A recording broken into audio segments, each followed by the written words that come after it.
How many failures does it take to get a success? We're gonna find out. Carbon fiber parts require tooling, and I use this guy to do it. And as you can tell, it's taken a lot of abuse. This is my CNC mill that I make all my steel tooling on. This is the first steel tool that I created. It creates this part right here, which is just a test piece so I can find out what the density is of any material that I'm working on. This is the first ARCA rail tool that I made, making my prototypes. And as you can see, it's got sharp corners. It's really shiny and really ugly. Didn't turn out very good. This is a second ARCA rail tool that I created, which produces this part, which has rounded corners on here, but it still feels very sharp, doesn't look good, pretty ugly. And unless I unscrew this part's just stuck in there. This is the first tool set that I made for this size of ARCA rail, which is for optics. And as you can see, there are several different pieces here. I first made this one, and then I got that stuck in there and screwed it up. Then I made this one and found out that I accidentally machined this height dimension wrong.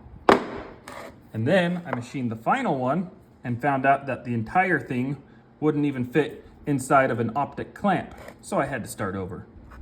This is the first tool that I machined correctly for the ARCA rail that I'm currently selling. But the first time I did it, I ruined it because I put too much pressure on it. So then I machined it again, and I ruined it again. Fun stuff you learn while you're making stuff. This is the first ARCA Swiss tool that I created, which makes decent looking parts.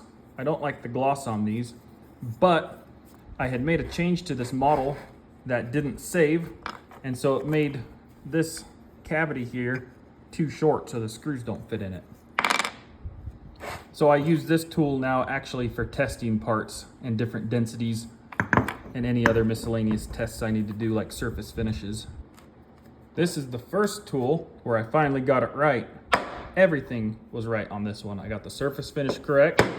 I got all the machining correct. You can tell it's taken some abuse, but it's made me a lot of parts already. And it's still producing good parts. This tool is almost done. I have not yet used it. This is to make those smaller ARCA rails for optics, but it's gonna make them the right size. These are all the parts that I have tried to make and have come out bad with blemishes or were just ugly. There are about pretty close to 60 of them, like this. Ugh.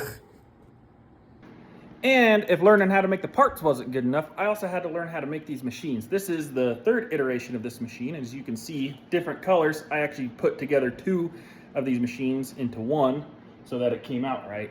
And there was a lot of iterating on this, on how to get the heating and the cooling right, which in the end had to be split into two machines. All in all, I think I've spent about a year developing these parts. Each one of these tool sets that I create takes about 1 to 2 weeks for me to machine in my free time after I get home from work. Each one of these costs about, I would say, $100 in materials and in mills and all the other miscellaneous things that it takes to create one of these. When I first started making these, it would take about 4 hours to make this, to heat it up and cool it down, and then have it come out looking like that. So now that I've got it going, these ones take me about 30 to 45 minutes, depending on how far I am into the process. Once you get going, they go a little quicker because everything's heated up. But I do my quality inspections, and sometimes they still fail. Like this one has a little bit of a dry spot right here, which makes it look like it's not straight. Now they got it figured out, I can make a lot of these guys, and they come out pretty dang good.